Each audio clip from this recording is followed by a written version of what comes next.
일단 이재명이 농촌 공약을 이렇게 페북에다 내놨는데 하나하나 살펴보도록 하겠습니다. 일단은 제가 눈에 걸리는 건 햇빛연금 얘기를 처음 공식화합니다. 햇빛연금은 여러분 아시죠? 농촌에다가 태양광 깔고 태양광으로 전기를 판매한 다음에 그 판매된 소득을 농가에 나눠준다 이거예요. 저는 이제 개인적으로 민주당에 있을 때도 이 얘기를 듣고 좀 많이 기가 막혔었는데, 이러면 누이 좋고 매부 좋아야 됩니다, 여러분. 기본적으로 이 사업이라는 건요, 사업이나 어떤 이런 거는 사는 사람도 좋고 파는 사람도 좋고, 누이 좋고 매부 좋아서 농민들이 소득을 올린다면 그거야 반가운 일이겠지만, 이건 누이 좋고 매부 좋지가 않습니다.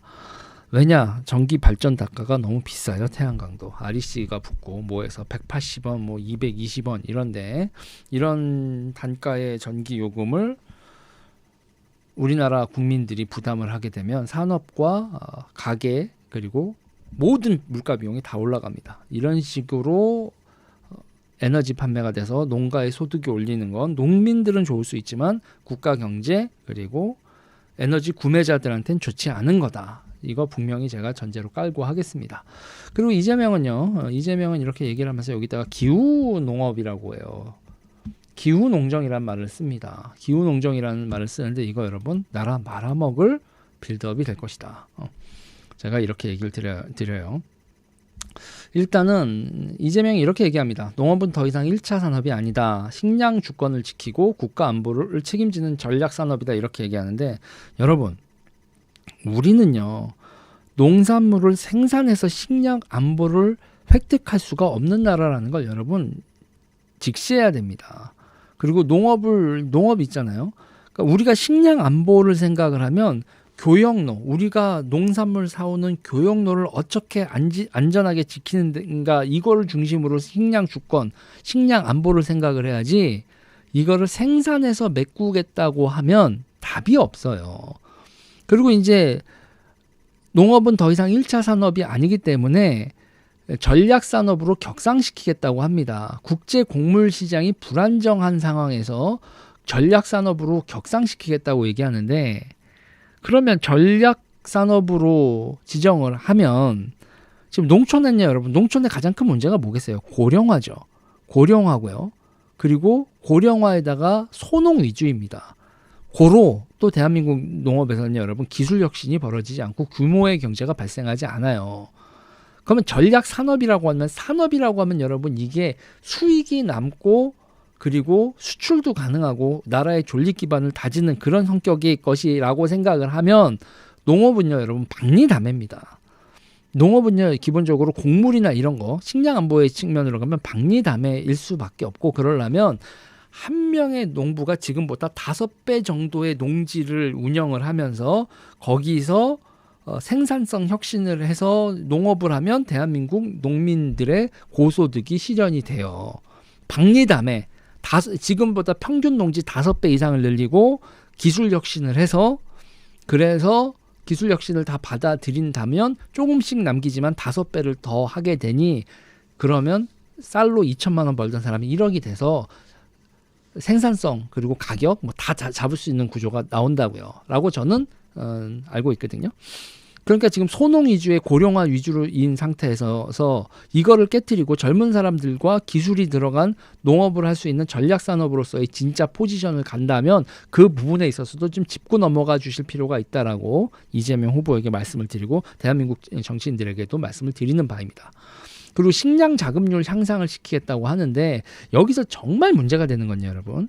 식량 자급률을 향상시키려면 대한민국에서 나오는 곡물을 대한민국 국민들이 먹어주고, 그리고 대한민국 국민들이 먹어주는 그거를 많이 생산을 해야 된다는 얘기인데, 문제는요 대한민국 국민들의 식생활이 쌀 위주가 아닙니다. 우리는요 밀 많이 먹고요, 옥수수 많이 먹고 콩도 많이 먹습니다.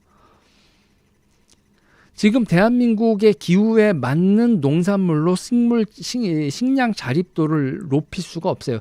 대한민국 국내 사람들의, 이제 국민들의 입맛 자체가 국제화돼 있는데, 그걸 어떻게 지금 상태에서 우리가 식량을 자급률을 향상을 시킵니까? 식량 자급률 상승시키면 어떻게 된다?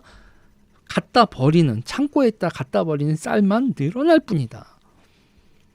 저는 이재명이 밀, 옥수수, 콩 등을 대체하겠다. 그리고 국제에서 수입 원가에 맞게 생산하겠다 하면 모르겠는데 지금 보셨잖아요, 여러분. 쌀 남는 거 버려야 되는 쌀 나라 세금 몇 조씩 들여서 사서 창고에다 운영 비용까지 해서 썩여서 버리는 거. 전농층 챙겨주기 전상원님 맞습니다. 소득 보장을 하겠다는 거예요. 그래서 공익직불금, 재국가 책임제, 농산물 가격 안전제 이러면요 여러분 농민들은 혁신하지 않고 지금 살던 대로 살겠다고 주저앉습니다. 공익직불금이라는 이름으로 나라 세금이고요. 그래서 홍수가 나고 뭐 하는 거에서도 지금도 재해 지원을 하고 있는데 이게 재해국가 책임제의 문제는 내가 이만큼 심어서 이만큼 생산할 예정이었는데 그게 날아갔으니 국가가 다 보상해 주세요. 이거요 여러분. 이런 무책임하게 재해에 대한 방제책을 세울 필요가 없게 돼요 농민이. 왜냐? 열심히 해서 재해에 대항하기 위해서 뭐 물골도 트고 뭐하고 하고 그렇게 죽어라고 해서 가을을 기다리나 그냥 7월 8월에 재해 나서 그냥 작살이 나나 똑같은 소득을 얻게 되면 이러면 여러분 재해 방제를 유도하지 않게 돼요. 도덕적 해이를 불러옵니다. 그래서 제가 이 사회주의 정책 이런 것들은 정말 귀에는 들으면 달콤한 얘기지만 결국 나라 세금 말아먹고 그 다음에 농촌도 말아먹게 됩니다. 경쟁력을 상실하게 돼요. 농산물 가격 안정제. 농산물 가격 안정제는 농산물의 가격이라는 건 모든 가격은 그렇지만 수요 공급이 맞춰줘야 되는데 수요자를 무시하고 가격을 안정을 시켜버리면 쓸데없는 공급이 발생한다. 이건 ABC죠. ABC. 그래서 지금 공익직불금 확대하겠다고 하고 재해국가 책임제 하겠다고 하고 농산물 가격 안정제, 농산물 가격을 꽂아버려서 이 가격이라고 해버리면 그래놓고서 또 소비자는 너무 비싸요 그러면 나라 세금 들여가서 보조금으로 농산물 가격을 이거 여러분 그래도 농민들한테 그렇게 해줘야 되는 거 아니야? 환장하는 겁니다. 그리고 여기서 보면 1,000원 아침밥 하겠답니다. 1,000원 아침밥. 그리고 먹거리 바우처를 하겠다고 하고 초등생 과일 간식을 하겠다고 합니다. 친환경 농산물 꾸러미 등을 확대하겠다고 그래요. 항상 제가 얘기하는 거지만 예산은 어떻게 할 거냐. 그리고 여기서 얘기하는 게 청년들은 밥을 제대로 먹여야 되겠다. 청년들이 1,000원만 내면 괜찮은 밥을 먹일 테다. 청년 학생 그리고 여기서 한 명 더 추가됐습니다. 임산부까지 청년 학생 임산부까지 먹는 거는 전부 다 나라에서 해결해 주겠답니다. 어떻게? 배급소에서? 그리고 예산이 분명 과잉 소비가 되고 그리고 이러면서 예산을 투입해서 좌파 생협 살려주기죠. 좌파 생협들을 좌파 생협 협동조합들에서 정해진 가격에 마진율 높게 정해져 있어. 나라가 세금으로 마진율 높은 농산물을 사서 그거를 소비시켜 주는 것까지 이 인간들이 다 하겠다는 얘기인데 이렇게 되면 농산물 가격이 어떻게 되겠어요, 여러분? 청년, 학생, 임산부까지 범위를 넓혀서 무차별적인 보편 지원을 하겠다. 예산 과잉 그리고 좌파 먹거리 생태계 형성 저는 그렇게 봐요. 청년 학생 임산부가 얘네들의 네트워크에 가서 얘네들의 1,000원짜리 네트워크에 가서 밥을 먹어야 되는 거고 진짜 배급이 여러분 사회주의적 배급의 실습니다. 이거 1,000원 아침밥 배급소가 중국 문화혁명 시기에 공동식탁 저기 가면 1,000원에 밥을 먹을 수 있다. 그 1,000원짜리 밥 먹으러 임산부가 몸을 끌고 집을 나와서 거기까지 갈까요? 쟤네 좌파 카르텔 먹거리 사업이라고 저는 봅니다. 그렇게 흘러갈 거다. 그 다음에 농촌 햇빛 소득 마을을 만들겠다. 농가 태양광을 하겠다는 거고요. 거기다 여러분 진짜 제가 맨날 예측했던 어떻게 그렇게 제가 맨날 얘기하던 거에 밖으로 나가지 않을까요? 농촌 돌봄 사업 하겠답니다. 햇빛 소득 마을 만들고 농가 태양광 만들고 농촌 돌봄 마을을 만들어서 거기서 멈추지 않습니다. 복합단지를 조성하겠대요. 복합단지를 만들어서 노인들 거기다 놓고 노인들 돌봄하니까 장애인 돌봄한다고 쟤네들이 나라 돈 빼먹는 거 전장현 얘기했잖아요. 그게 농촌 노인 돌봄으로 얘네들이 그 돌봄 사업하고 태양광 사업하고 햇빛 소득 마을하고 이 운영 주체 관리 주체가 누가 할까요? 그러면 이 복합단지의 관리 주체 운영 주체가 좌파가 될까요? 아니면 공개 입찰을 할까요? 이거 100% 좌파 입찰입니다.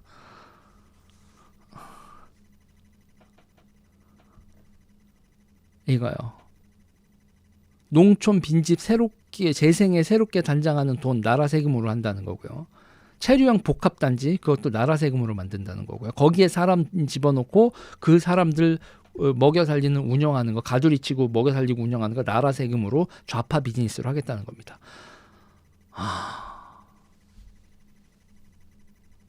빈집은요 여러분 사람이 이용 가치가 없어져서 빈집이 된 겁니다. 여러 가지 복합 요인이 있는데 나라 세금 들여서 깔끔히 고친다고 빈집에 정주할 이유가 생기는 게 아니에요. 이거 다 저 새끼들 돈지랄하는 거로 될 거다.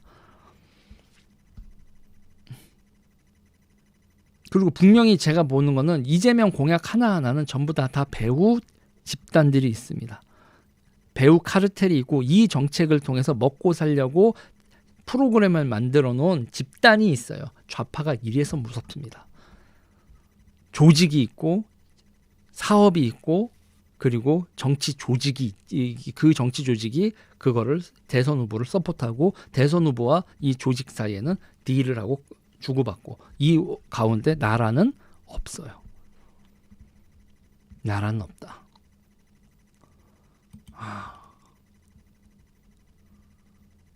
그리고요.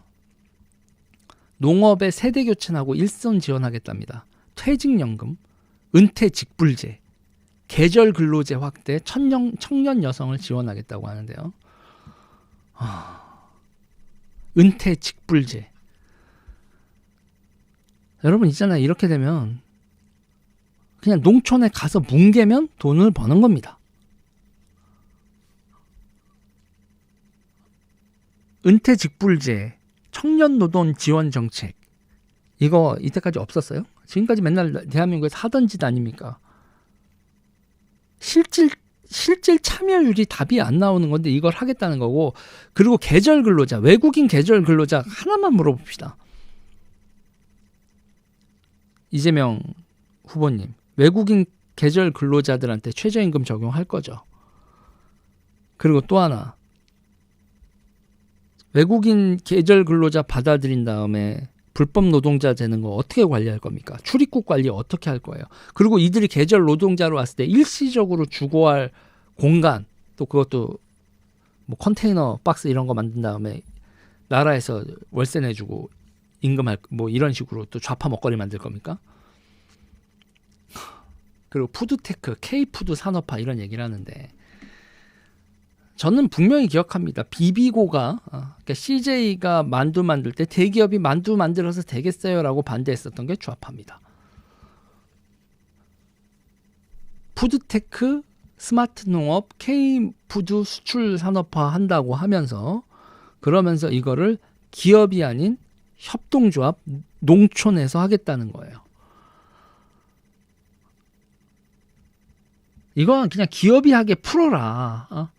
K푸드를 하고 싶고 푸드테크를 하고 싶으면 삼양도 지금 불닭볶음면 같은 거 잘 팔아먹고 이러지 않냐. 삼양, 농심 전부 다 뭐 김밥도 기업에 맡기면 될 걸 정치가 개입되고 협동조합이 그리고 농촌 좌파 농촌 조직이 이거를 주도하려고 생산시설 만들고 창고 만들고 그 지랄을 하지 말라는 거지. 기후위기, 식량안보 그리고 농촌 살리기 뭐 이렇게 얘기를 하는데 공공지원이 너무 많고 시장원리가 배제되어 있고 이건 성공하기 어렵다. 저는 그렇게 논평을 하고 싶습니다. 자, 이재명의 공약 일일이 이걸 다 하나하나씩 제 생각을 정리를 했는데 이재명이 계속 공약을 내놓고 있는데 이 공약 내놓고 있는 것 중에서 그냥 딱 첫 번째로 제가 이 네 분 때문에 이재명 뭔 짓 하는지 신경 안 쓰다가 딱 이재명 공약 7시간 전에 올라온 페북 읽으면서 좆됐다. 나라가 골로 가겠다. 자, 캠프들에서 제 방송 이런 거 캠프들에서 받아서 좀 보시라. 근데 문제는 국힘 사람들도 이 햇빛연금 이런 거 그리고 농촌 정치 조직하고 이런 이권 나눠먹기 같이 하잖아. 대한민국 큰일 났습니다, 여러분. 일단 얘기 여기까지 하겠습니다.